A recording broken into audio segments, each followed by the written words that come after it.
నమస్తే, నేను Chandu. Corporate schools కాలేజీల్లో అవినీతి దందాపై చర్చ కార్యక్రమానికి స్వాగతం. ఇటీవల జరుగుతున్నటువంటి ఐటీ దాడులే దీనికి నిదర్శనంగా మనం చెప్పుకోవచ్చు. ఫీజుల పేరిట జోరుగా దండుకున్నటువంటి వైనాన్ని మనం చూస్తున్నాం. సామాన్యులను గుల్ల చేస్తున్నటువంటి కార్పొరేట్ విద్యాసంస్థలు మధ్యతరగతిని తీవ్రంగా దోచుకుంటున్నాయి. ఇక కార్పొరేట్ విద్యాసంస్థలు అడ్మిషన్ నుంచి ర్యాంకుల వరకు కూడా అంతా కూడా ఒక బూటకప్పు ప్రచారమే. ఒకరిద్దరు మార్కులు వచ్చిన వాళ్ళని చూపించి కూడా చాలామంది తల్లిదండ్రులు ఇన్ఫ్లుయెన్స్ చేస్తూ కూడా అక్రమ సంపాదన అర్జన ధ్యేయంగా పెట్టుకున్నారు. ఇక ఫీజుల వసూల్లో కూడా పారదర్శకత లోపించిందని చెప్పుకోవచ్చు. నేను చెప్పినట్టుగా ఒకరిద్దరు మెరిట్ విద్యార్థులను చూపించి భారీ ప్రచారాన్ని పక్క మార్కెటింగ్ వ్యూహాలే తప్ప అసలు విద్యా ప్రమాణాలు లేవనే మనం చెప్పుకోవచ్చు. అనుమతులు లేకుండా కూడా క్యాంపస్ల నిర్వహణ, కనీస సౌకర్యాలు లేకుండా కూడా విద్యార్థులను ఇబ్బందులకు గురి చేసినటువంటి వైనాన్ని మనం చూస్తూ ఉన్నాం. పలు రకాల ఫీజులు కేవలం అకాడమిక్ ఇయర్కి సంబంధించినవి కాదు, పలు రకాల ఫీజుల పేరుతో కూడా తల్లిదండ్రులు నిలువు దోపిడీ చేస్తున్నాయి ఈ కార్పొరేట్ విద్యాసంస్థలు. అర్హతలు లేనటువంటి అధ్యాపకులతో బోధన, పోటీ పేరుతో విద్యార్థులపై తీవ్రమైన ఒత్తిడి తెస్తున్నటువంటి వైనాన్ని మనం చూస్తున్నాం. ఒక రకంగా చెప్పాలంటే ఈ కార్పొరేట్ విద్యా సంస్థలు ఏవైతే ఉన్నాయో అవి ఆర్థిక అక్రమాలకు కేంద్రంగా మారుతున్నాయని మనం చెప్పుకోవచ్చు. సోదాలు చేసిన ప్రతిసారి కూడా కోట్లల్లో నగదు లభ్యమవుతోంది. ఐటీ శాఖను కూడా ఆ గణాంకాలు నివేరపరుస్తున్నాయి. పట్టుబడిన ప్రతిసారి కూడా జరిమానాలతో బయటపడుతున్నాయి ఈ యాజమాన్యాలు. ఇక కార్పొరేట్ అవినీతి దందాతో సమిధలైపోతున్నారు తల్లిదండ్రులు, పిల్లలు. వాళ్ళ ఆవేదనని సవ్య సమాజానికి తెలిసేటువంటి రీతిలోనే ప్రైమ్ లైన్ ఒక అడుగు ముందుకు వేసింది. ముఖ్యంగా ప్రత్యేకించి తల్లిదండ్రులకు, విద్యార్థులకు ఒకటే మనవి చేస్తున్నాం. చాలామంది చాలా ఇబ్బందులు పడుంటారు. వాళ్ళందరికీ కూడా ఇదొక ప్లాట్ఫామ్, వేదికగా చూసుకోండి. స్క్రీన్ పైనటువంటి నెంబర్కి కాల్ చేసి మీరు ఎదుర్కొన్నటువంటి ఇబ్బందులు, ఈ కార్పొరేట్ దోపిడీకి సంబంధించి మీ వాయిస్ రేజ్ చేయాల్సినటువంటి సమయం ఇదే. ఎన్ని డిబేట్లు పెట్టినా, ఎంతమంది పెద్దలు మాట్లాడినా మీ నుంచి ముఖ్యంగా ప్రతిస్పందన కావాలి మా స్పందనకి. అదే మేము కోరుకుంటున్నాం. రాబోయే రోజుల్లో కూడా విస్తుపోయే విషయాల్ని, నిజాలని మీ ముందు పెట్టబోతున్నాం. రైట్, ఇక ఇవాల్టి ఈ చర్చా కార్యక్రమంలో మనకి గెస్ట్లుగా డివివి సత్యనారాయణ గారు, పొలిటికల్ అడ్వైజర్. నమస్కారం సార్. అదేవిధంగా డాక్టర్ పి మధుసూదన్ రెడ్డి గారు, inter government college lecturers president, వారు స్టూడియోలో అందుబాటులో ఉన్నారు. నమస్కారం సార్. అదేవిధంగా సిహెచ్ ఝాన్సీ గారు, ABVP state EC member, June ద్వారా మనకి జాయిన్ అయ్యారు. నమస్కారం మేడం. ముందుగా డివివి గారు, గత కొన్ని రోజులుగా కూడా మనం ఈ చర్చా కార్యక్రమాన్ని చేస్తూ వస్తున్నాం. తల్లిదండ్రుల్లో ముఖ్యంగా స్టూడెంట్స్ కూడా మాట్లాడాలని కోరుకుంటున్నాం. తల్లిదండ్రులు చాలామంది కూడా మనకి రెస్పాండ్ అవుతున్నారు, కాల్స్ చేస్తున్నారు. ఇక విస్తుపోయే విషయాలను కూడా ముందుకు తీసుకొస్తున్నాం. అయితే ఎంత మనం మోటివేట్ చేసినా, మాట్లాడినా మన స్పందనకి వాళ్ళ ప్రతిస్పందన అవసరం. ముఖ్యంగా ఫీజుల నియంత్రణపై ఓ కమిటీ వేసినట్టు కూడా తెలుస్తోంది. ఇన్ని రోజుల మన ఈ డిస్కషన్లో ఒక రకంగా ఒక సోపారణంగా దీన్ని చెప్పుకోవచ్చా, మీరేమంటారు? ప్రైమ్ నైన్ ప్రేక్షకులకి, అలాగే విద్యార్థి తల్లిదండ్రులకు కూడా నిజంగా ఒక శుభ పరిణామం. మా ప్రైమ్ నైన్ ఛానల్కి కానీ, మా యాజమాన్యానికి కానీ, తెలుగు రాష్ట్రాల్లో ఉన్న ప్రజలందరూ కూడా కాల్స్ ద్వారా వాళ్ళ అభిప్రాయాలు తెలియజేయడమే కాకుండా నిజంగా ఈరోజు ఫోర్త్ ఎస్టేట్ అయిన మీడియా ఏ ఛానల్లో కూడా అంత ధైర్యం చేసి ఈ విద్యా వ్యవస్థలో సమూలమైన మార్పులు తీసుకురావడం కోసం స్కూల్ ఎడ్యుకేషన్ కానీ, ఇంటర్మీడియట్ ఎడ్యుకేషన్లో ఫీజుల నియంత్రణ చేయాలి, కార్పొరేట్ విద్యా సంస్థల ఫీజులు దందాన్ని అరికట్టాలని ప్రైమ్ నైన్ చేస్తున్న ఈ యొక్క కార్యక్రమాన్ని ప్రశంసిస్తూ, మిగతా ఛానల్ కూడా ఎందుకు చేయట్లేదు, వాళ్ళు గవర్నమెంట్కి సపోర్ట్ చేస్తున్నారా, కార్పొరేట్ విద్యా సంస్థకి సపోర్ట్ చేస్తున్నారని మమ్మల్ని ప్రశ్నిస్తున్నారు. మేము ఒకటే సమాధానం చెప్పాం. ఫోర్త్ ఎస్టేట్ అయిన మీడియా రంగం ప్రజల శ్రేయస్సు కోసం పనిచేయాలి, పబ్లిక్ కోసం పనిచేయాలి, సమాజంలో జరుగుతున్న అన్యాయాలను ఎదుర్కోవడానికి నిలువెత్తు నిదర్శనంగా నిలబడాలి. ఆ పరంపరలోనే ప్రైమ్ నైన్ గత 10 రోజులుగా తెలుగు రాష్ట్రాల్లోనే ఒక వినూత్నమైన కార్యక్రమాన్ని, మనం మనిషి జ్ఞానంతో పాటు విజ్ఞానం కూడా ఉండాలి, ఆ విజ్ఞానం ప్రతి పౌరుడికి అందాలి.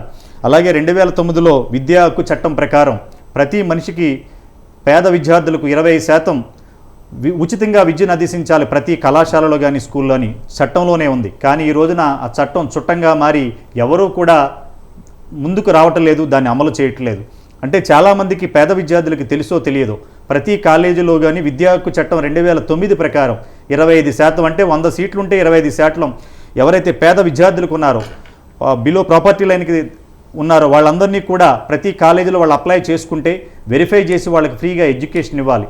అంటే 75% మంది ఎవరైతే ఫీజు కట్టారో తద్వారా విద్యా సంస్థ 5% లాభంతోనే నడవాలి. కానీ ఈ రోజున శ్రీ చైతన్య విద్యా సంస్థలు 10 లక్షల రూపాయలు వాళ్ళకి బాండ్ రూపంలో గవర్నమెంట్కి ఇచ్చారంటే ఎన్ని వేల కోట్లు సంపాదిస్తే 10 కోట్ల రూపాయలు డొనేషన్ ఇచ్చారనేది మన డొనేషన్ ఎక్కడన్నా దేవస్థానాల్లో చూస్తాం. తిరుపతి ఉండిలోకి డొనేషన్ ఇచ్చారు, లేకపోతే అన్నవరం దేవస్థానానికి డొనేషన్ ఇచ్చారని చదువుకున్నాం. కానీ విద్యా సంస్థలకు కూడా రాజకీయ పార్టీలకు డొనేషన్లు ఇచ్చే చరిత్ర మన తెలుగు రాష్ట్రాల్లో ఉందంటే చాలా దౌర్భాగ్యం. అలాగే గవర్నమెంట్ 2017లో టీఆర్ఎస్ గవర్నమెంట్లో ప్రొఫెసర్ తిరుపతిరావు గారి కమిటీతో ఒక నేతృత్వంలో ఒక ఫీజు నియంత్రణ చేయాలని ఒక కమిటీ వేశారు. ఆ కమిటీ సిఫార్సును గవర్నమెంట్కి ఇచ్చిన ఆ రోజు అమలు చేయలేదు. కారణం ఆ రోజున్న పేరెంట్స్ అసోసియేషన్ అనేక రకాల అభ్యంతరాలు చెప్పటం, వారు సరైన నివేదిక ఇవ్వకపోవటం, ఆ మధ్యలో అది ఆగిపోయింది. ఇప్పుడు రేవంత్ రెడ్డి గారు కూడా చాలా సీరియస్గా తీసుకుంటున్నారు. తెలంగాణ ముఖ్యమంత్రి, విద్యాశాఖ మంత్రిగా కూడా రేవంత్ రెడ్డి గారే ఉన్నారు.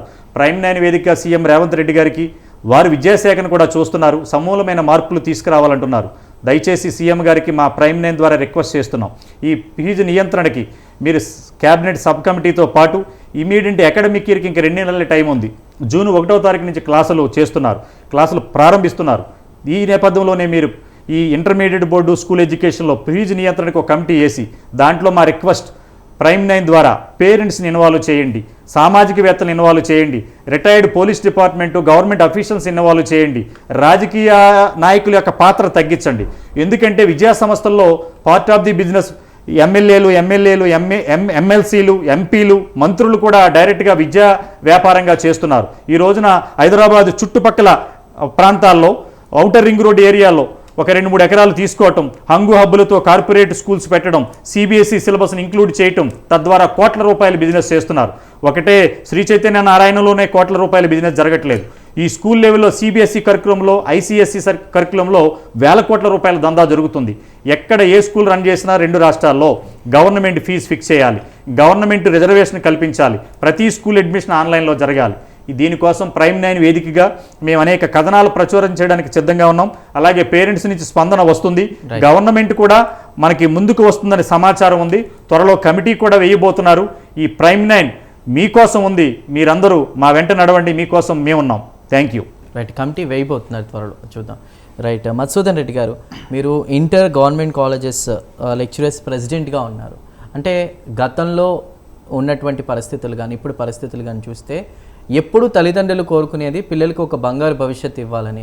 అంటే వీళ్ళని ఎలా చూస్తున్నారండి? లైక్ వాళ్ళని బంగారు భవిష్యత్తు కోసం క్యాష్ చేసుకున్నటువంటి కాలేజీలకి ఎందుకు పంపుతున్నారు? ఎందుకంటే విద్యా విధానంలో ఏమైనా తేడాలు ఉంటాయా? మీరేమంటారు?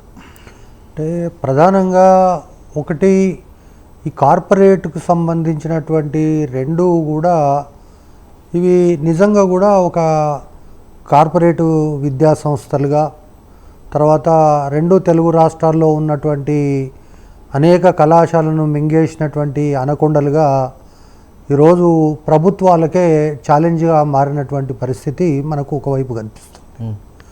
సో ప్రభుత్వం యొక్క విధానాలని పక్కకు పెట్టి వాళ్ళ యొక్క సొంత ఆచరణను అమల్లో చేస్తున్నటువంటి పరిస్థితి, అదేవిధంగా ప్రభుత్వ నిబంధనలను ఏమాత్రం కూడా లెక్క చేయనటువంటి పరిస్థితి. సో ఇవే కాకుండా అక్కడ ఉండేటటువంటి విద్యా విధానం అనేటటువంటిది ఇంటర్మీడియట్ విద్యామండలికి కానీ లేదా పాఠశాల విద్యకు కానీ సంబంధించినటువంటి గైడ్లైన్స్ రోజు ఉదయం వార్తావాహిని వస్తుంది స్కూల్ ఎడ్యుకేషన్ నుంచి. ఈరోజు ఏం చేయాలనేటటువంటిది అందులో ప్రధానంగా చెప్తారు, కానీ అది ఏవి కూడా పట్టదు. అదేవిధంగా ఇంటర్మీడియట్లో ఏదైతే అకాడమిక్ క్యాలెండర్ ఇస్తామో ఆ అకాడమిక్ క్యాలెండర్ సంబంధం లేదు. సో ఈ విధమైనటువంటి పరిస్థితి చూస్తే ఇప్పుడు ఏ కళాశాల చూసినా, ఇప్పుడు ఝాన్సీ గారు కూడా లైన్లో ఉన్నట్టుగా నాకు అనిపిస్తుంది.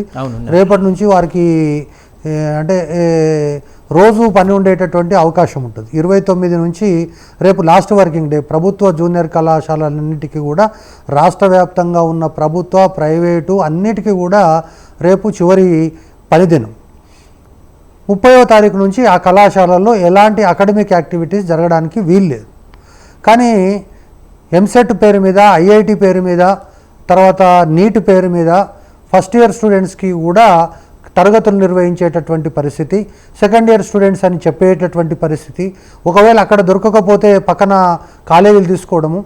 ముఖ్యంగా స్కూళ్ళన్నీ క్లోజ్ అవుతాయి కాబట్టి స్కూళ్ళల్లో ఈ యొక్క ఇంటర్మీడియట్ తరగతులు నిర్వహించడం, ఇవన్నీ కూడా వాళ్ళకు పెద్ద ఎత్తున అంటే ఈ యొక్క పరిస్థితులు, లేదా ప్రైవేట్ స్కూల్స్ తీసుకొని దాంట్లో నడపడం, ఇక ఇవన్నీ రకరకాలైనటువంటి పద్ధతుల లోపల ఈ యొక్క సమ్మర్ క్లాసెస్ అనేటటువంటిది ఆపడం అనేటటువంటికి ప్రభుత్వానికే ఒక ఛాలెంజ్గా మారింది.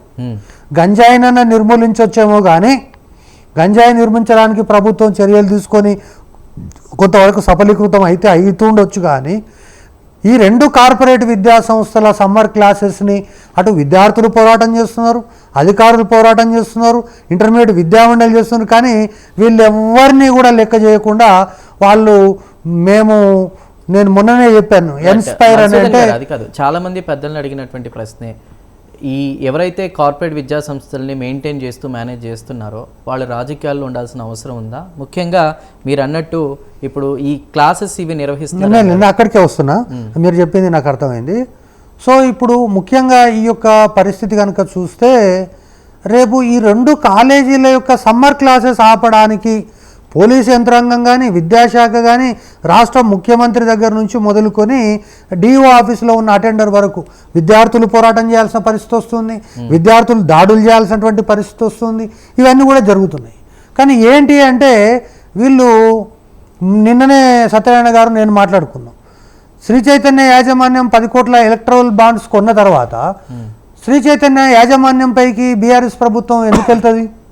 సో కాబట్టి అది ఒక అంశంగా కనిపిస్తుంది.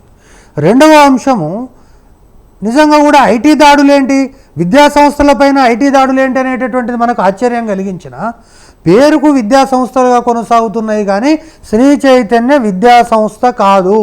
విద్యా సంస్థకు ఏర్పాటు చేయడానికి ఒక ప్లాట్ఫారం చేసింది. దాంట్లో varsity management education management services and private limited అనే పేరు మీద ఈ యొక్క వ్యాపారం అంతా కూడా జరుగుతుంది. అదేవిధంగా నారాయణ అనేటటువంటిది ఇన్స్పైర్ అనేటటువంటి పేరు మీద ఈ యొక్క వ్యాపారాన్ని అంతా నడుపుతున్నారు. అంటే విద్యార్థుల యొక్క ఫీజులు తీసుకునేటటువంటిది కానీ లేక అధ్యాపకుల ఫీజులు కానీ ఇన్స్పైర్ పేరు మీద ఒక ప్రైవేట్ లిమిటెడ్ కంపెనీ పేరు మీద ఇవన్నీ జరుగుతున్నాయి. అడ్మిషన్స్ మాత్రమే శ్రీ చైతన్య పేరు మీద, కాలేజీలు మాత్రమే స్క్రీన్ పేరు మీద, విద్యార్థి సర్టిఫికేట్ మీద మాత్రమే శ్రీ చైతన్య పేరు ఉంటుంది. కానీ అక్కడ కొనే ఫినాయిల్ దగ్గర నుంచి అక్కడ చేసేటటువంటి ప్రతి ఎక్స్పెండిచర్ విద్యార్థులను అధ్యాపకులకు చెల్లించే జీతాల వరకు కూడా ఈ యొక్క ఇన్స్పైర్ మాత్రమే చెల్లిస్తుంది. సో దానివల్లనే ఈ యొక్క వ్యాపారం అనేటటువంటిది జరుగుతున్నటువంటి నేపథ్యంలో ఈరోజు రాష్ట్ర ప్రభుత్వం అనేటటువంటిది అదేవిధంగా విద్యార్థి సంఘాలు లేకపోతే నాలాంటి వాళ్ళు మాట్లాడినప్పటికీ కూడా వీళ్ళకు ఏమీ చీమగొట్టినట్టుగా లేదు.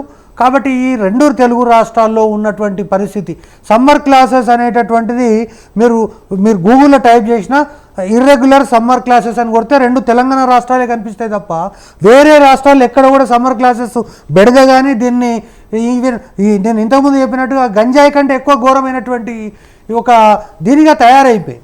కాబట్టి ఇప్పటికైనా రేపటి నుంచి ఈ యొక్క 30వ తారీఖు నుంచి జరగాలి. సో కాబట్టి వీటిపైన ప్రభుత్వం సీరియస్గా స్పందిస్తుందని చెప్పేసి నేను భావిస్తున్నాను. రైట్ మధుసూదన్ గారు, మనకు ఒక కాలర్ రెడీగా ఉన్నారు. ప్రసాద్ గారు కాకినాడ నుండి. ప్రసాద్ గారు నమస్తే అండి. నమస్తే సార్. చెప్పండి ప్రసాద్ గారు. సార్ ఇప్పుడు ఈ విద్యా విధానం అన్నది ఒక చైతన్యం కాదు సార్, ఒక మొత్తం కార్పొరేట్ విద్యా సంస్థ అన్న అన్నీ ఒకటే సార్. వేళ్లలో ఫీజులు వసూలు చేస్తారు, ముక్కు పిండి మరీ వసూలు చేస్తున్నారు సార్.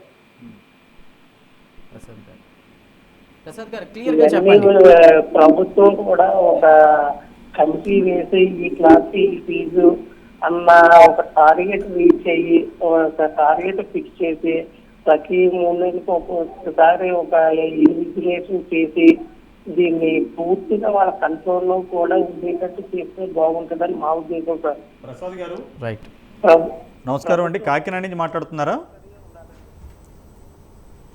ప్రసాద్ గారు వినపడుతుందా? వినపడుతుంది సార్. ఇప్పుడు మీరు మీ ఏదైతే ప్రైమ్ 9 చేపట్టిన ఈ చర్చా వేదిక ఫీజు నియంత్రణ గురించి ఆన్లైన్ అడ్మిషన్ గురించి మీరు ఏం చెప్పదలుచుకున్నారు? సార్ ఇది ప్రభుత్వం హ్యాండ్ ఓవర్ లో కూడా జరగాలి సార్. ఈ క్లాస్ ఈ ఫీజు అన్న రిటైర్మెంట్ పూర్తిగా ఉండాలి సార్.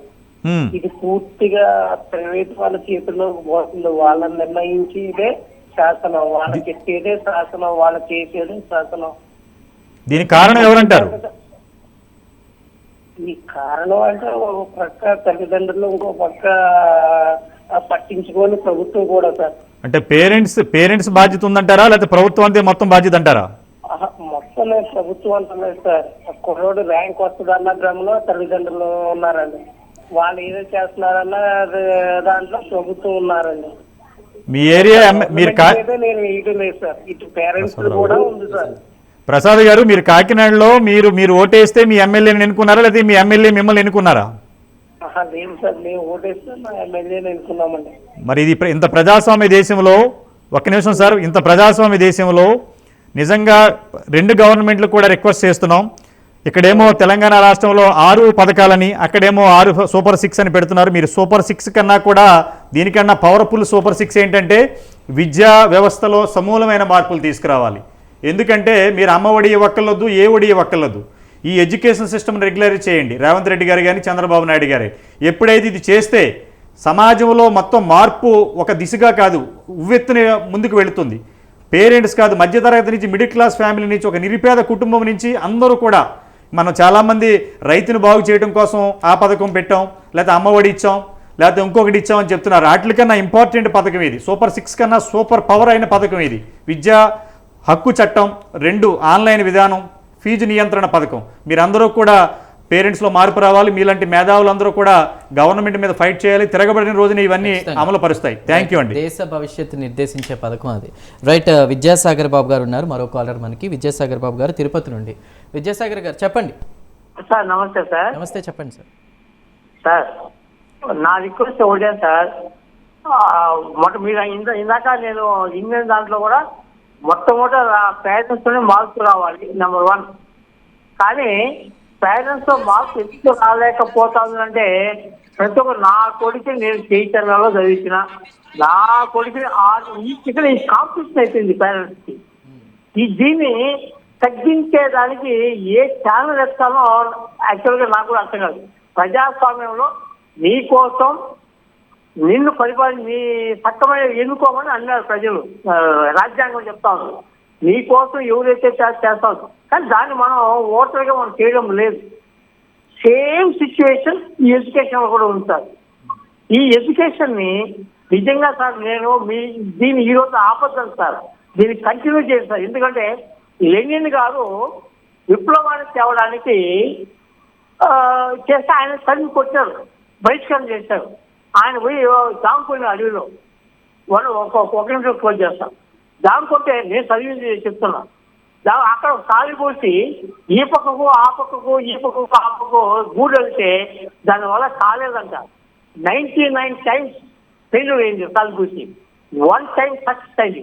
వితిన్ సెకండ్స్ లో గూడు వెళ్తుంది. ఏదైనా కూడా సార్ సేమ్ అంతే సార్. కాబట్టి మీరు ఈ డిబేట్ ని కంటిన్యూ చేయమని ఛానల్ కోరుకుంటున్నాను.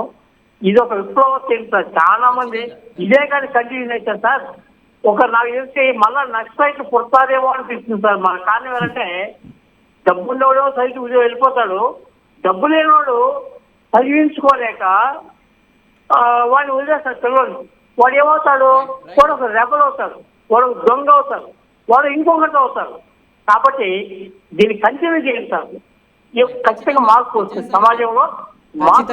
ఒక మార్పు వచ్చే రైట్, ఒక మార్పు వచ్చే వరకు ఖచ్చితంగా మనం ఇది చేద్దాం. తప్పకుండా మీ సపోర్ట్ కూడా మాకు కావాలి. మరో కాలర్ ఉన్నారు. నేను ఝాన్సీ గారు మీతో మాట్లాడబోయే ముందు ఇంకొక కాలర్ ఉన్నారు, వారిని తీసుకుందాం. భరద్వాజ్ గారు వైజాగ్ నుంచి. భరద్వాజ్ గారు నమస్తే. నమస్కారం అండి. అయ్యా చెప్పండి భరద్వాజ్ గారు. నమస్కారం. నమస్కారం సార్, చెప్పండి. ఇప్పుడు ఇది కేవలం శ్రీ చైతన్య వాళ్ళదే తప్పు కాదు, పేరెంట్స్ తాలూకు తప్పు కూడా ఇందులో ఉంది. రెండోది ఏంటంటే గవర్నమెంట్ దగ్గర మెకానిజం లేదు, కావాల్సిన జూనియర్ కాలేజీ లేవు. ఈ ప్రైవేట్ జూనియర్ కాలేజీలు ఉన్నవన్నీ శ్రీ చైతన్య వాళ్ళ దగ్గర స్టూడెంట్స్ పేరుకి వాళ్ళ దగ్గర ఉంటారు, కానీ అడ్మిషన్స్ అన్ని కూడా మిగిలిన జూనియర్ కాలేజీ అన్నింటిలో శ్రీ చైతన్య స్టూడెంట్స్ నే చేర్చుకుంటారు. అదే జూనియర్ కాలేజీ, కోఆపరేటివ్ జూనియర్ కాలేజీల్లో పేరెంట్స్ డైరెక్ట్ గా వెళ్తే వాళ్ళు చేర్పించుకోరు. త్రూ శ్రీ చైతన్య వెళ్తేనే ఏదో కృష్ణా జూనియర్ కాలేజ్ అని ఇంకో జూనియర్ కాలేజీని వాళ్ళు చేర్చుకుంటున్నారు. ఇక్కడ గవర్నమెంట్ దగ్గర కావాల్సిన జూనియర్ కాలేజీలు ఉంటే ఎవరు కూడా శ్రీ చైతన్య దగ్గరికి అడ్మిషన్కి వెళ్ళరు. ఆటోమేటిక్ గా వెళ్ళకపోతే ఆటోమేటిక్ గా ఎలాగే తగ్గుతుంది. ఇప్పుడు గవర్నమెంట్ చేయవలసిన పని ఏంటంటే ఎవరెవరైతే కోఆపరేటివ్ జూనియర్ కాలేజీలు అయితే చాలా మంది రిజిస్ట్రేషన్ చేసుకున్నారు, 20, 37, 20, 97, 20, 66 నెంబర్ ఇలా పెట్టుకుని జూనియర్ కాలేజీలు డైరెక్ట్ గా పేరెంట్స్ దగ్గర నుంచి అడ్మిషన్ తీసుకోవాలి. వాళ్ళు ఆ సిస్టమ్ గవర్నమెంట్ చేయాలనుకుంటే ఒక క్షణం లోకేష్ బాబు గారు ఒక ఫోన్ కొడితే రేపటి నుంచి అడ్మిషన్స్ మీ ప్రైవేట్ కాలేజీలు ఏవైతే మీ జూనియర్ కాలేజీలు శాంక్షన్ చేసేవో మీకు ఆ కాలేజీలు మీరు ఖచ్చితంగా పేరెంట్స్ డైరెక్ట్ గా అడ్మిషన్ తీసుకుని మీరు క్లాసులు నడపండి అని ఒక అయితే మెకానిజం అయితే ఉన్నది.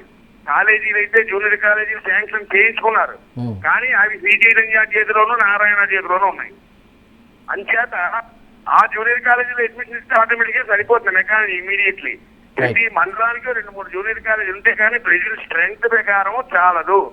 లేదంటే ప్రతి హై స్కూల్ ని కూడా జూనియర్ కాలేజీ కింద అప్గ్రేడ్ చేసి ఆల్రెడీ ఎస్టాబ్లిష్మెంట్ ఉంటుంది, బెంచీలు ఉంటాయి, రూములు ఉంటాయి కాబట్టి ఒక మాస్టర్స్ ని వేసుకుంటే లెక్చర్స్ ని వేసుకుంటే ప్రతి జిల్లా పరిషత్ స్కూల్ ని ఒక అప్గ్రేడ్ చేసి ఒక జూనియర్ కాలేజ్ చేయగలిగితే, కానీ శ్రీ చైతన్యాలోనూ అక్కడ జాయిన్ చేసుకున్నా ఉండాలి అంటే పేరెంట్స్ కి ఓకే భరద్వాజ్ గారు, శ్రీ చైతన్యాన్ని నారాయణ ఆశ్రయించవలసిన పరిస్థితి వస్తుంది జూనియర్ కాలేజ్ అడ్మిషన్ కోసం. ఇప్పుడు మా విశాఖపట్నంలోనే ఉన్నది ఒక 10 జూనియర్ కాలేజీలు ఉన్నాయి, గవర్నమెంట్ జూనియర్ కాలేజీలు. తర్వాత మిగిలినవన్నీ ప్రైవేట్ ఉన్నాయి, అవన్నీ కూడా శ్రీ చైతన్య ద్వారానే అడ్మిషన్ అవుతున్నాయి. అంటే వాళ్ళ నివారించే ముందు ఏంటంటే గవర్నమెంట్ మెకానిజం పెంచాలి. మీరేంటంటే సూపర్ 6 ఇచ్చాం, సూపర్ 5 ఇచ్చాం, అవన్నీ కాదు. ప్రతి మండలానికి ఓకే భరద్వాజ్ గారు, అర్థమైంది. ఖచ్చితంగా ఆ దిశగా కూడా ఆలోచించాలని కోరుకుందా. రైట్, ఝాన్సీ గారు మీరు ఎలా చూస్తారు? యాజ్ ఏబీవీపీ స్టేట్ టీసీగా మీరు ఎన్నో ఉద్యమాలు ఇవి చేస్తుంటారు, విద్యార్థుల కోసం కూడా వాళ్ళు చాలా ఒత్తిడికి గురవుతున్నారు. చిన్న చిన్న రూముల్లో వాళ్ళని ఒక రకంగా సార్ చెప్పినట్టు కోళ్లను బంధించినట్టు బంధిస్తారు, బంగారు గుడ్లు పెట్టే బాతుల్లా చూస్తూ ఉంటారు. ఇదంతా కూడా మనం వింటూ వచ్చాం. విద్యార్థుల ఒత్తిడి ఎవరికి పట్టదా? వాళ్ళ ఇళ్ళకి వెళ్తే ఒక స్వర్గానికి వెళ్ళినట్టు కూడా భావిస్తూ ఉంటారు. మీరు దీనిపై ఏం మాట్లాడతారు? మళ్ళీ అదేవిధంగా ఇప్పుడు సెలవుల్లోనే ఆ లెక్చరర్స్కి టార్గెట్స్ పెడుతూ జాయిన్ చేయాలి, ఇంతమందిని జాయిన్ చేస్తూ ఉద్యోగం ఉంటుంది లేదా ఊడుతుంది అన్నట్టుగా కూడా మాట్లాడతారు. అటు లెక్చరర్స్ కావచ్చు, వాళ్ళు కూడా ఎలాంటి బాధలు బయటకు చెప్పుకోలేని పరిస్థితి. మీరు చూసిన విషయాలు, అదేవిధంగా ఇప్పుడు సార్ అంటున్నట్లు రేపటితో విద్యార్థులకి కాలేజెస్ మూసివేస్తున్నారు, కానీ వీళ్ళు మాత్రం సమ్మర్ క్లాసెస్ అవన్నీ కోచింగ్ క్లాసెస్ అనేవి కండక్ట్ చేస్తూ ఉంటారు. వాటిపై మీరేం మాట్లాడతారు? ముందుగా ఇంత మంచి కార్యక్రమాన్ని తీసుకున్నటువంటి ప్రైమ్ న్యూస్ వారికి మరియు నాతో పాటు ఉన్నటువంటి పెద్దవాళ్ళందరికీ కూడా నమస్కారం. ఏదైతే సార్ వాళ్ళు చెప్పినట్టు ఇవన్నీ కూడా లైవ్ ఎగ్జాంపుల్స్. ఎందుకంటే మేము ఎవ్రీ సమ్మర్ లో ఫేస్ చేస్తున్నటువంటి ఈ సమ్మర్ క్లాసెస్ ఏవైతే ఉన్నాయో, ఏమైనా నీట్, ఐఐటి, ఎంసెట్ కోచింగ్ పేర్లతో వాళ్ళు పైకి చెప్పేది ఒకటి ఉంటది, లోపల నడిపించేది ఇంకొకటి ఉంటుంది. ముందుగానే ర్యాంకుల పేరుతో పోనీ ఆ విధంగా అయినా 100 మంది స్టూడెంట్స్ ఉంటే 100 మందికి ర్యాంకులు వస్తాయంటే అది కూడా లేదు. వచ్చేది 1-2 ర్యాంక్ వస్తే ఆ ర్యాంక్ ని ఎక్స్పోజ్ చేసుకుంటూ ప్రతి బ్రాంచ్ నుంచి కూడా అదే ర్యాంక్ ని ఎక్స్పోజ్ చేసి అడ్మిషన్ల దందా కొనసాగుతుంది. ఆల్రెడీ 80% అడ్మిషన్స్ అయిపోయినాయి. కొన్ని ఇన్స్టిట్యూషన్స్ లో మాకు రికమెండేషన్ చేయమని చెప్పి మాకు కాల్స్ వస్తున్నాయి పేరెంట్స్ నుంచి. అంటే వాళ్ళని రికమెండ్ చేయడం కోసం ఉన్నదని కాదు, వాళ్ళ తల్లిదండ్రులు మనకి హెల్ప్ చేయమని చెప్పేసి వాళ్ళు మమ్మల్ని కన్సల్ట్ అవుతుంటారు. అడ్మిషన్స్ అయిపోయినాయండి, ఫీజు ఎంతైనా పర్లేదు కానీ అడ్మిషన్ ఇప్పియండి అంటే ఏ స్టేజ్ లో వాళ్ళ అడ్మిషన్స్ అప్పుడే ఫిల్ చేసిరు అనేది మనకి ఇక్కడ స్పష్టంగా అర్థమవుతుంది. ఈ రోజు కూడా నేను ఒక పేరెంట్ తో మాట్లాడడం జరిగింది. ఎంత ఫీజు అయినా పర్లేదంట.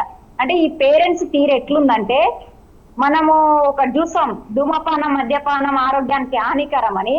ఇలా చైతన్య నారాయణ కూడా ఇండైరెక్ట్ గా ఆ ఒక కొటేషన్ ఎక్స్పోజ్ చేస్తున్నారు.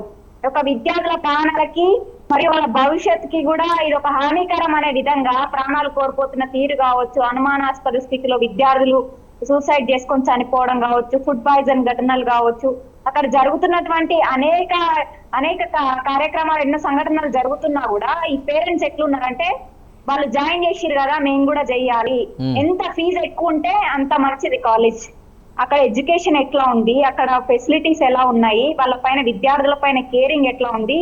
ఇవాళ ఏ స్టూడెంట్ కూడా చైతన్య నారాయణలోకి వెళ్ళినటువంటి ఈ కార్పొరేట్ ఎడ్యుకేషన్ ఇన్స్టిట్యూషన్స్ లో చదువుతున్న ఏ స్టూడెంట్ పైన కూడా పేరెంట్స్ కి హక్కులు ఉండవు. ఒక్కసారి వాళ్ళ స్టూడెంట్ అయ్యిందంటే లోపల ప్రాణం పోయినా సరే గానీ ఈ పేరెంట్ కి ఎటువంటి హక్కు లేని పరిస్థితి మనకు కనిపిస్తుంది. ఎందుకంటే అక్కడక్కడ ఆత్మహత్యలు చేసుకొని చనిపోయినప్పుడు పేరెంట్స్ ఎవరిని, విద్యార్థి సంఘాలనే అప్రోచ్ అవుతుంటారు. మేము వాళ్ళతో పాటు వెళ్ళినప్పుడు ఎప్పుడైనా వెళ్ళి మీరు లోపల పరిస్థితిని చూసిరా అంటే మాకు పర్మిషన్ లేదు. పోనీ మీ స్టూడెంట్, మీ అబ్బాయితో గానీ అమ్మాయితో గానీ మీరు ఎప్పుడైనా మాట్లాడడానికి ప్రయత్నించారా అంటే మమ్మల్ని మాట్లాడించలేదు, ఈ అకేషన్ ఉంది మా ఇంట్లో పంపించలేదు. అంటే ఒక ఆట బొమ్మల్లాగా ఈ రోజు విద్యార్థుల భవిష్యత్తు మొత్తం వాళ్ళే డిసైడ్ చేస్తున్నారు.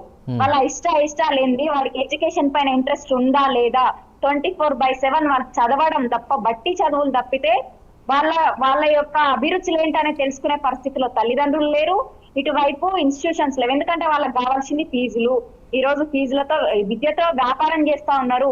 ఇక్కడ స్పష్టంగా ఇంకొకటి ఏం అర్థం చేసుకోవాలంటే, దొంగలు ఊర్లు పంచుకున్నట్టు ఏ ప్రభుత్వాలు వచ్చినా కూడా కమిషన్లు దండుకుంటున్నాయి తప్ప ఎవ్వరు కూడా అనుకుంటే ప్రభుత్వానికి చేత కాదా, ఇది అసమర్థత అని చెప్పి ఒప్పుకోమనండి. స్టేట్మెంట్లు ఎందుకు ఇస్తారు ప్రింట్ పేపర్ లో అట్టహాసంగా?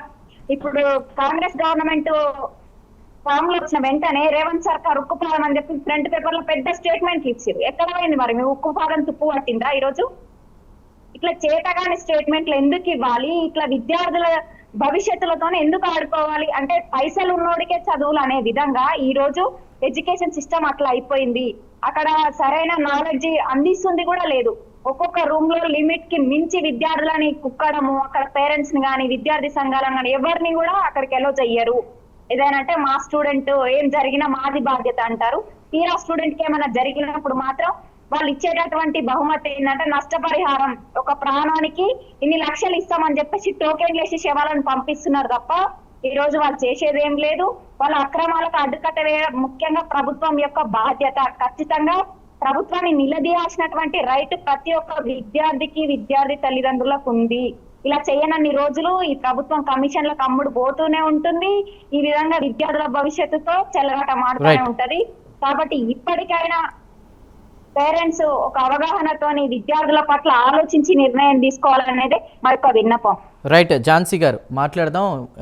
అంటే ఎంతో అల్లారుముద్దుగా పెంచుకున్నటువంటి తల్లిదండ్రులు మృత్యుకోపాల్లోకి నెడుతున్నారు. అవునన్నా కాదన్నా కూడా దీని గురించి ఖచ్చితంగా మాట్లాడాలి. ఇప్పుడు అధిక ఫీజులు చెల్లించలేక ఇబ్బంది పడుతున్నటువంటి, అదేవిధంగా ఒత్తిడి చదువులతో ప్రాణాలను త్యాగం చేస్తున్న విద్యార్థుల భవిష్యత్తు కోసం మా ఈ ప్రయత్నాన్ని మీరు కూడా ముందుండి నడిపిస్తే కూడా సమాజ హితం కోసం మీరు కూడా భాగస్వామి అయినటువంటిది. ముఖ్యంగా తల్లిదండ్రులు చాలామంది రెస్పాండ్ అవుతున్నారు. దీనికి సంబంధించి విద్యార్థులు కూడా స్పందించాలి. ఎక్కడ మీరు ఎలాంటి ఇబ్బందులు ఎదుర్కొంటున్నా కూడా Prime9కి కాల్ చేయండి. Prime9 మీతో పాటు ఉంటుంది. అదేవిధంగా చాలామంది పేరెంట్స్ కాల్ చేస్తూ కూడా కొన్ని క్వశ్చన్స్ అడుగుతూ ఉన్నారు. చాలామంది మా ప్రాంతాల్లో కాలేజెస్ అవి కూడా లేవు, మాకు ఆల్టర్నేటివ్ ఎక్కడ, కాబట్టి దిక్కుతోచని స్థితిలో కూడా అప్పు సొప్పు చేసి ఇలా కార్పొరేట్ విద్యా సంస్థలకు పంపించాల్సినటువంటి పరిస్థితి ఏర్పడిందని చెప్పి మాట్లాడుతూ ఉన్నారు. ముఖ్యంగా దీనికి సంబంధించి కూడా ఎవరికైనా ఏదైనా కంప్లైంట్ చేయాలి అనుకున్నప్పుడు అక్కడ ఉన్నటువంటి డిఈఓ కావచ్చు, ఎంఈఓ కావచ్చు, Prime9 స్క్రీన్ మీద మీకు నెంబర్స్ డిఈఓ అక్కడ ఉన్నటువంటి కన్సిడర్ ఏరియాస్ సంబంధించినటువంటి డిఈఓ ఎంఈఓ నెంబర్స్ కూడా మీకు డిస్ప్లే అవుతున్నాయి. అవి నోట్ చేసుకుని ఏ ప్రాబ్లం ఉన్నా వాళ్ళకి కంప్లైంట్ చేయవచ్చు. అదేవిధంగా మసూదన్ రెడ్డి గారు, చాలామంది ఇప్పుడు పేరెంట్స్ కాల్ చేసినప్పుడు అడుగుతున్నారు, మేము ఉన్నటువంటి ఏరియాలో కాలేజీలు లేవు, అదేవిధంగా ఫీజు కూడా ప్రభుత్వం ఫిక్స్ చేస్తే అది ఒకటి బాగుంటుంది, అంతేగాని లక్షల ఫీజులు ఈ కార్పొరేట్ విద్యా సంస్థల దాన్ని మేము తట్టుకోలేకపోతున్నాం అంటూ కూడా చాలామంది కాలర్స్ మాట్లాడుతున్నారు. దానిపై మీరేం మాట్లాడతారు? ఇప్పుడు ఒక విషయం అండి, ఇక్కడ రాష్ట్రంలో ఉదాహరణకు తెలంగాణ రాష్ట్రం తీసుకుంటే 5 లక్షల లోపే ఇంటర్మీడియట్లో చేరేటటువంటి విద్యార్థులు ఉన్నారు. కానీ ఈ రాష్ట్రంలో ఉన్న 3200 కళాశాలల్లో కలిపితే 15 లక్షల అడ్మిషన్లు చేసుకునేటటువంటి అవకాశం ఉంది. ఒక్కొక్క కాలేజీ మధ్య ఈ యొక్క కట్ త్రోట్ కాంపిటీషన్ అనేటటువంటిది ఉండడం చేత దాదాపు 3 లక్షల మంది విద్యార్థులను చేర్చుకునేటటువంటి ప్రభుత్వ కళాశాలల్లో 60,000కు మించి అడ్మిషన్లు జరగటం లేదు. అదేవిధంగా ప్రభుత్వం ప్రతిష్టాత్మకంగా ప్రారంభించినటువంటి రెసిడెన్షియల్ స్కూళ్ళల్లో, జూనియర్ కాలేజీల్లో కూడా పెద్ద ఎత్తున స్కూళ్ళు కానీ జూనియర్ కాలేజీలలో అడ్మిషన్లు 50% కూడా నిండడం లేదు. ఎక్కడొస్తుంది ఈ కాంపిటీషన్ అంటే, ఒకటి మన విద్యార్థి తల్లిదండ్రుల యొక్క మానసికమైనటువంటి స్థితి ఏ విధంగా ఉంది అంటే, తల్లిదండ్రులను నేను ఇక్కడ తప్పుపట్టేటటువంటి విధంగా చాలామంది మాట్లాడుతున్నారు. అంటే ఫస్ట్ తల్లిదండ్రులదే తప్పు అన్నట్టుగా చెప్తున్నారు. కానీ తల్లిదండ్రుల యొక్క మైండ్ సెట్ ఎట్లా అయింది అంటే, ఏ టీవీ చూసినా ఇగో 111 2222 3333 శ్రీ చైతన్య నారాయణ, శ్రీ చైతన్య నారాయణ అనేవరకల్లా తల్లిదండ్రుల్లో కూడా అరే మనం ఏదైనా తప్పు చేస్తున్నామేమో చేర్చకుండా అనేటటువంటి ఒక మైండ్ సెట్కు తీసుకుపోతున్నారు. అంటే ప్రెస్టీజియస్గా కూడా ఫీల్ అవుతుంది. లేదు ఒకటి. రెండవది ఏమైపోతున్నది, అక్కడ ఉండేటటువంటి వాడుగో నారాయణ చదివిండు 1వ ర్యాంక్ వచ్చింది, నారాయణ చదివిండు 3వ ర్యాంక్ వచ్చింది, ఇవన్నీ అనేవరకల్లా అరే ఇంతమంది చదివిస్తున్నారంటే నిజమేనేమో కదా అనేటటువంటిది ఒకటి. అల్టిమేట్గా వాళ్ళకు కొన్ని బెనిఫిట్స్ ఉన్నాయి. ఇప్పుడు మీకు మీ టీవీకి ఉండేటటువంటి ఏదైతే బెనిఫిట్ ఉందో ఒక మల్టీనేషనల్ కంపెనీ పెట్టినటువంటి టీవీకి ఉండే బెనిఫిట్స్ మీకు ఉండవు. అంటే వాళ్ళకు ఉండే లాంగ్వేజ్ కానీ లేకుంటే వాళ్ళకు ఉండేటటువంటి పెద్ద ఎత్తున ఈ యొక్క ఇప్పుడు రామోజీరావు గారిని తీసుకుందాం, ఉదాహరణకు చెప్తున్నాను నేను. ఆయనకు ఉండేటటువంటిది టీవీ అనేలో నష్టం వచ్చినా నష్టం లేదు, ఆయనకు ఉండేటటువంటి వివిధ కంపెనీలు ఉన్నాయి కాబట్టి సో ఆటోమేటిక్గా ఆయనకు పెద్ద టీవీ మీద వచ్చేటటువంటిది లేదు. ఆ విధంగా ఈ శ్రీ చైతన్య నారాయణ అనేటటువంటి ఈ 2 విద్యా సంస్థలకి పుస్తకాలు తయారు చేసుకోవడానికి వారికి పెద్ద ఇబ్బంది లేదు. అవసరమైతే 5 లక్షలు పెట్టి ఒక అధ్యాపకుని పెట్టగలుగుతాడు. కానీ నేను 5 లక్షలు కాదు కదా, 1 లక్ష రూపాయలు పెట్టి ఒక అధ్యాపకునితో నోట్స్ రాయించలేను. అదేవిధంగా ఒక టీచర్ అనేటటువంటి వాడు మ్యాథమెటిక్స్లో ట్రిగనోమెట్రీ, జామెట్రీ, తర్వాత క్యాలిక్యులస్ ఈ విధంగా సబ్జెక్టు వారీగా కాకుండా ఐటమ్ వారీగా లేదా ఒక సెక్షన్ వారీగా 4 పుస్తకాలకు 4 లెక్చరర్ని పెట్టగలుగుతున్నాడు. అదేవిధంగా కెమిస్ట్రీ తీసుకుంటే ఫిజికల్ కెమిస్ట్రీ, బయాలజికల్ అదే ఆర్గానిక్ కెమిస్ట్రీ, ఇన్ఆర్గానిక్ కెమిస్ట్రీకి కూకట్పల్లిలో వాడు ఆర్గానిక్ కెమిస్ట్రీ చెప్తూ వనస్థలిపురం వెళ్తాడు. సో ఈ విధమైనటువంటి పరిస్థితులు కొన్ని ఉన్నాయి. తద్వారా ఈ యొక్క వీటన్నిటిని దృష్టిలో పెట్టుకొని ఈ తెలంగాణలో ఒక 2014 నుంచి ఇప్పుడు జరిగినటువంటి విషయాలు చెప్తాను నేను. 2014 లోపల సుమారు 3000 ప్రైవేట్ జూనియర్ కాలేజీలు ఈ రాష్ట్రంలో ఉండేది. ప్రభుత్వ జూనియర్ కళాశాల సంఖ్య ఓన్లీ 1000 మాత్రమే ఉండేది. సో మొత్తం 4000 కాలేజీలు ఉంటే ఈరోజు 3200 కాలేజీలు మిగిలినాయి. 800 కాలేజీలు మూతపడ్డాయి. ఈ 800 కాలేజీలు ఎందుకు మూతపడ్డాయి? ప్రభుత్వం 800 కాలేజీలు కొత్తగా తెరిచిన తర్వాత 800 కాలేజీలు మూతపడ్డాయి అంటే సుమారు 1500 ప్రైవేట్ కాలేజీలు మూతపడ్డాయి. అల్టిమేట్గా ఈ యొక్క ప్రభుత్వం యొక్క చర్యల వల్ల లాభపోయింది నష్టపోయింది ఎవడు అంటే ఇటు ప్రభుత్వ జూనియర్ కళాశాలలు నష్టపోయినాయి, అదేవిధంగా మధ్యలో ఉండేటటువంటి బడ్జెట్ కళాశాలలు నష్టపోయినాయి. దాదాపు ఇప్పుడు ఉదాహరణకు నేను చెప్తే ఇబ్రహీంపట్నంలో 3 కాలేజీలు ఉంటే 3 కాలేజీలు మూతపడ్డాయి ప్రైవేట్ కాలేజీలు. అదేవిధంగా సదాశివపేటలో 3 ప్రైవేట్ కాలేజీలు మూతపడ్డాయి. ఈ విధంగా district head quarters, mandal head క్వార్టర్స్లో ఉండే కళాశాలలన్నీ మూతపడ్డాయి. కానీ శ్రీ చైతన్యకు కానీ నారాయణకు కానీ ఈ యొక్క పరిణామాల యొక్క ప్రభావం అనేటటువంటిది వాటి మీద ఏం లేదు. ఎందుకు అంటే వారికి 2-3 అంశాలు ఉన్నాయి. వారిని చూసి ఈ యొక్క పేరెంటల్ ఈ యొక్క ఎమోషన్స్ ఒకటి క్యాచ్ చేసుకుంటున్నారు. రెండవది ఏం చేస్తున్నారు, వాడు 500 మందిని కొని వాళ్లకు ర్యాంకులు తెప్పించి ఈ ర్యాంకులు చూపించడం ద్వారా ఒకటి శ్రీ చైతన్యంలో చదివితేనే ర్యాంక్ వస్తుంది, శ్రీ చైతన్యంలో నారాయణలో చదివితే ర్యాంక్ వస్తుంది అనే విధంగా ప్రజల్ని సొసైటీని మోల్డ్ చేయగలుగుతున్నాడు.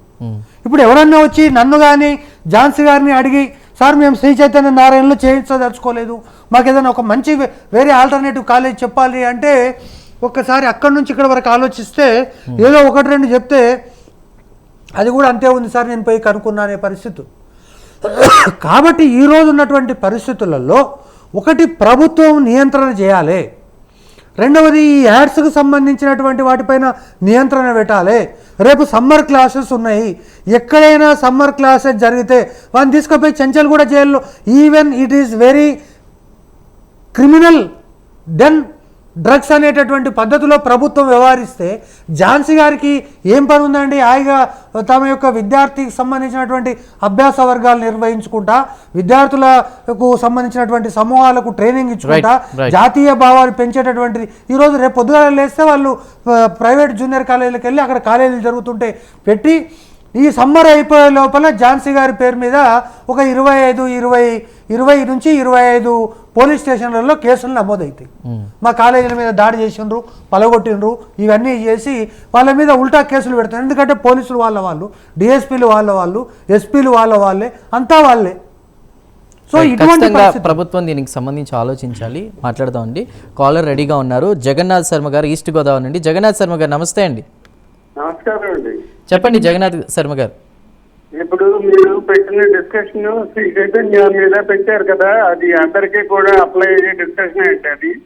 అది ఏ ఎడ్యుకేషనల్ ఇన్స్టిట్యూషన్స్ అయినా కానీ ఇది అప్లై అయ్యేదేనే.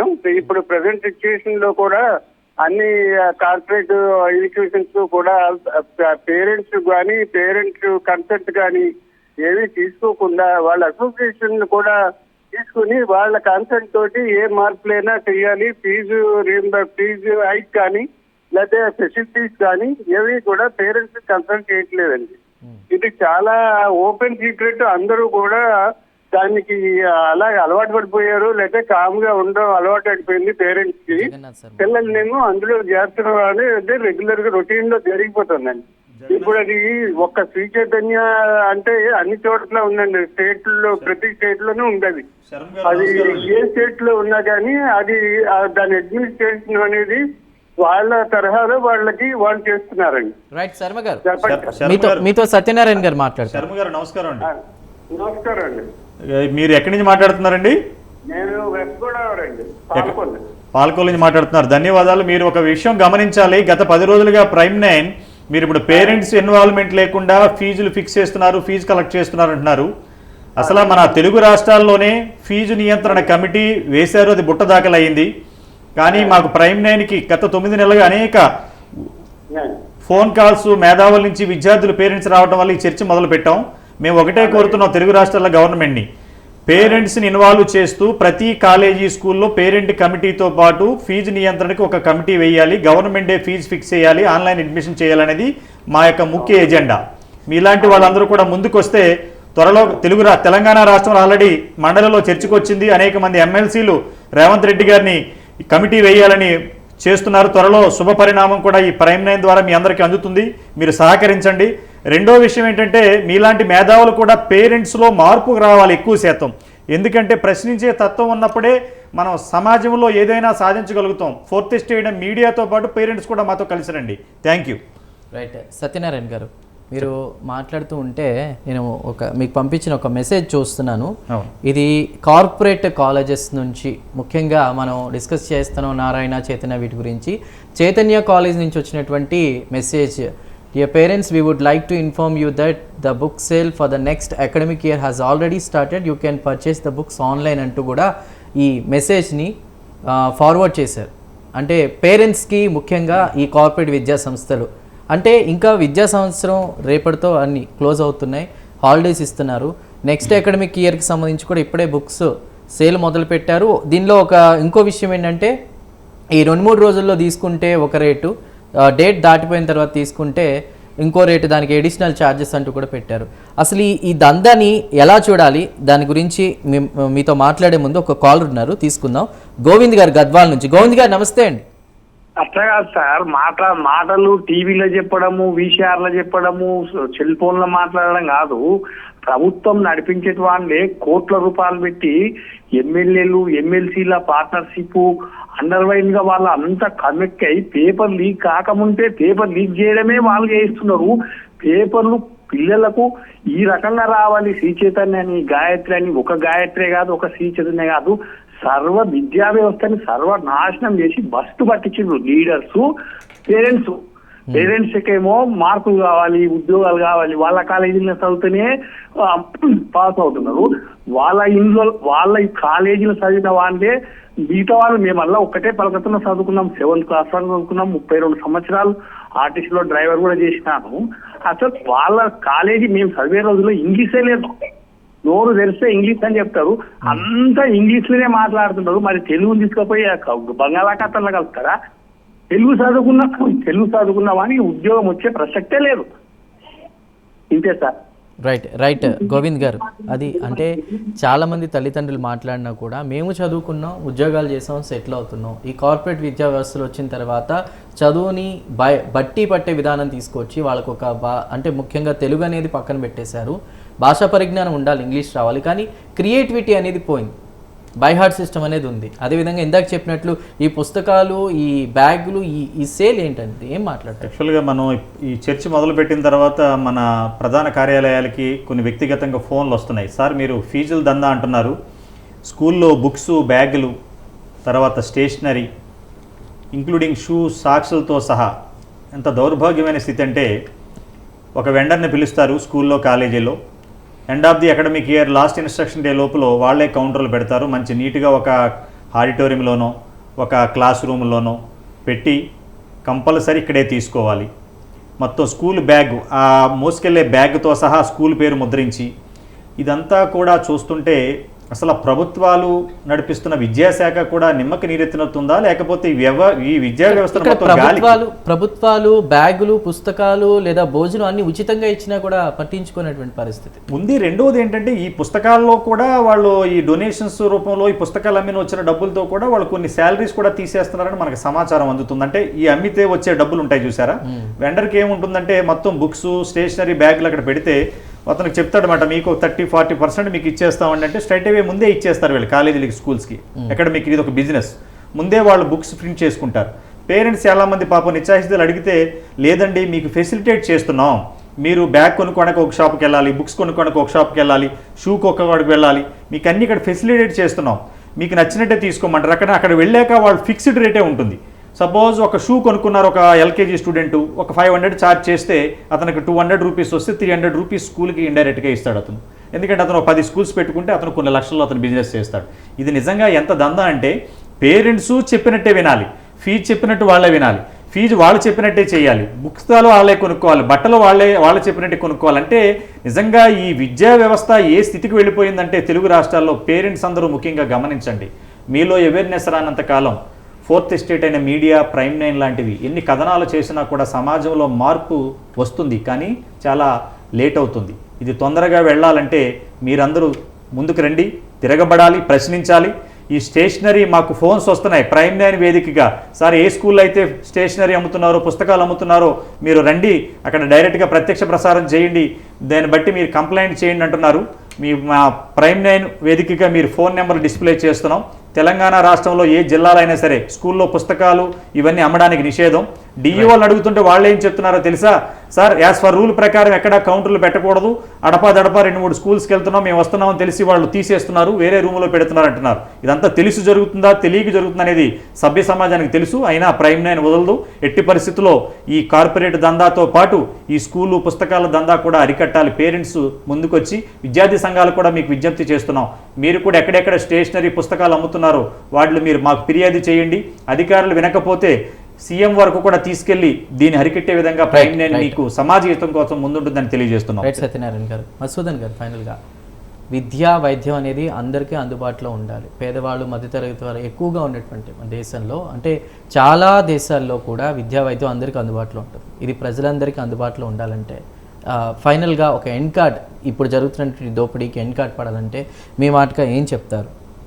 అంటే ఇది మనము చరణంగా ఒక కామన్ స్కూల్ విధానం ఉండాలి. అదేవిధంగా విద్యా వైద్యం రెండు కూడా ప్రభుత్వం యొక్క ఆధీనంలో ఉండాలి. సో ప్రైవేటు రంగాన్ని ఈ విద్యా వైద్యంలో ఎక్కువగా ప్రవేశం కల్పించకూడదు. అందుకే ఇవన్నీ మారినటువంటి ఈ గ్లోబల్ సినారియాలో ఎల్పిజి వచ్చిన తర్వాత కూడా విద్యా వ్యవస్థకు సంబంధించి ఒక నియంత్రణ అనేటటువంటిది ప్రభుత్వ విద్యా సంస్థలని ప్రోత్సహిస్తూ ప్రైవేట్ విద్యా సంస్థల్ని ఆ యొక్క ప్రైవేట్ విద్యా సంస్థలు వ్యవహరించేటటువంటి అపసవ్య ధోరణులు, కట్త్రోట్ కాంపిటీషను, ఇవన్నిటిని కూడా నియంత్రించడానికి ప్రభుత్వం చర్యలు తీసుకోవాలి. కానీ వాటిని పక్కకు పెట్టేసి కేవలము ప్రభుత్వ విద్యారంగాన్ని బలహీనపరిచే విధంగా, ప్రభుత్వ విద్యా వ్యవస్థల్ని పూర్తిగా అవేం పనిచేస్తలేవు అనేటటువంటి విధంగా, సో అందులో చేరితే ఏం కాదనేటటువంటి విధంగా, ఈ విధంగా ఒక కుక్కను చంపాలంటే అది పిచ్చి కుక్క అనేటటువంటి విధంగా ఈరోజు ప్రభుత్వ విద్యా సంస్థలు అనేటటువంటివి తయారైనటువంటి పరిస్థితి కనిపిస్తుంది. సో కాబట్టి ఈ రోజు ఉన్నటువంటి పరిస్థితుల్లో ప్రభుత్వం ఇప్పటికైనా ఈరోజు విద్యా వైద్యాన్ని కనుక మీరు కంట్రోల్లోకి తెచ్చుకోకపోతే విద్యా సంస్థల యొక్క అధిపతుల యొక్క కంట్రోల్లోకే ఈ ప్రభుత్వాలు వెళ్ళేటటువంటి ఇప్పటికి వాళ్ళ కంట్రోల్లోకి వెళ్ళిపోతున్నారు.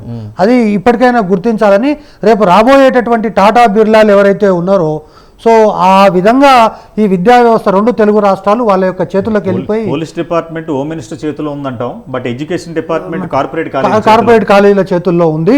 సో ఇంటర్మీడియట్ బోర్డు వాళ్ళు ఎట్లా చెప్తే అట్లా ఆడుతుంది. అందుకే దానికి ఉదాహరణనే బహుశా మీకు తెలుసో తెలియదో ఈరోజు ప్రేక్షకులకు నేను చెప్పదలుచుకున్న, ఏప్రిల్ 1 నుంచి ఆంధ్రప్రదేశ్లో తరగతులు ప్రారంభమవుతున్నాయి, ఇంటర్మీడియట్ ఫస్ట్ ఇయర్ తరగతులు. వాడొచ్చి ఫస్ట్ ఇయర్ సమ్మర్ తరగతులు, సమ్మర్లో ఏప్రిల్ 1 ప్రపంచంలో ఏ దేశంలో కానీ మన దేశంలో ఏ రాష్ట్రంలో కానీ ఏప్రిల్ 1కి ఎక్కడన్నా జూన్లో తరగతులు ప్రారంభమైతే కానీ ఏప్రిల్ 1కే తరగతులు ప్రారంభించడానికి ఆదేశాలు ఇచ్చారు. సో ఎందుకంటే అక్కడ మంత్రి గారే ప్రధానం కాబట్టి మంత్రి గారి యొక్క ఆదేశాల మేరకు ఏప్రిల్ 1 నుంచి కాలేజీలు start. First year, second year. Reddy గారు, తెలుగు రాష్ట్రాల్లో ప్రజలకు ఏదన్నా తన మాన ప్రాణాలకు ఏదైనా ఇబ్బంది అయితే పోలీస్ స్టేషన్ వెళ్ళి ఫిర్యాదు చేస్తారు. కానీ విచిత్రం ఏంటంటే మన తెలుగు రాష్ట్రాల్లో ఈ విద్యా వ్యవస్థలో జరుగుతున్న అవినీతి గురించి పేరెంట్స్కి నిజంగా ఏమీ చేయలేని స్థితిలో ఉన్నారు. ఎక్కడికి వెళ్ళి కంప్లైంట్ చేయాలి, ఎవరు దీన్ని స్పందిస్తారనేది కూడా సత్యనారాయణ గారు మాట్లాడదాం. ఇది ఇప్పటితో ఆగేది కాదు, గత కొద్ది రోజులుగా డిస్కస్ చేస్తాం, కంటిన్యూ అవుతుంది. ఖచ్చితంగా దీనికి సంబంధించి పేరెంట్స్ ఆలోచించాలి. విద్యార్థుల్ని మృత్యుకూపాల్లోకి నెట్టవద్దు, దయచేసి ఆలోచించేయండి. ప్రైమ్9 ముందడుగు వేసింది, మీకు తోడుగా ఉంటుంది. మీరు భాగస్వామ్యం కండి, ఒక చేంజ్ తీసుకొద్దాం. ఇది ఇవాల్టి స్పెషల్ డిబేట్. ఈరోజు డిబేట్లో జాయిన్ అయిన డివివి సత్యనారాయణ గారికి, అదేవిధంగా మధుసూదన్ రెడ్డి గారికి, అదేవిధంగా ఝాన్సీ గారికి జూమ్లో అందుబాటులోకి వచ్చిన మీ అందరికీ కూడా ప్రత్యేక ధన్యవాదాలు. ఇది ఇవాళ special debate. Keep watching Prime Nine news.